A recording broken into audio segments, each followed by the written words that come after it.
Yo, this is College Talk TV, and now I'll be talking about Resident Evil Apocalypse, which is the second movie in the Resident Evil series. Um, Basically, it stars Mila Djokovic again in a returning role. It stars also Mike Epps. I think that's my second favorite Resident Evil movie out of all of them. So yeah, um, basically, it takes you into the city called Raccoon City.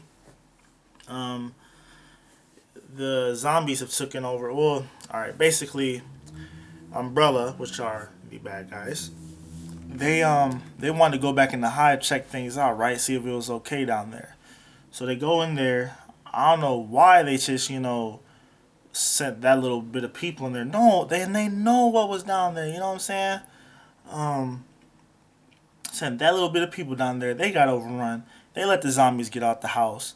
Now they running around acting a fool, um, talking this and that, and they biting people all over the place, giving people hickeys, and they turn into zombies, and they give more people some hickeys, and then people turn into zombies, and that's how the outbreak starts to end the world. So Resident Evil Apocalypse is basically Umbrella.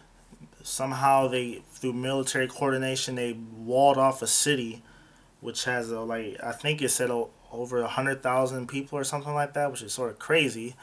They blocked off all exits; no one can get in or out. So basically, these people are stuck in the city while the zombies are going around biting people and stuff. And Mila Djokovic, or Alex, who is the superhero in the movie, she meets up with uh, what's his name? Oh, Oded the dude. What's his name? Damn, I can't even say it. Carlos Oliveira, but he's played by the guy that plays the Magi guy in the Mummy. So yeah, or Ardith Bay in the Mummy. So yeah, he's pretty good. And then Mike Epps, he stars in the movie. He's a funny dude too. Like I feel like the first Resident Evil, it was a horror movie, but with Mike Epps in it, it brings a little bit of comedy to it, brings a little bit of funniness to it. So yeah, and this Resident Evil came out September 10th, 2004, about 2 years after the first one. They made it. It cost about 45 million, made 129 million. So they did pretty good. The second movie in the series. I probably had to give this one a 8.5 out of 10. Let's just give it that. I liked it a lot. Basically, after a while, they're roaming around the city. They all meet up. Um, Alex, who discovers she has like these special abilities because Umbrella, they've been experimenting on her, right? They've been pumping her up with drugs and stuff, and now she's sort of like, her body is like together with the T virus. So now she's a zombie. Well, she's not a zombie, but she's she has like all like the benefits, like regenerative health and stuff like that. And so they pretty much fight throughout the city.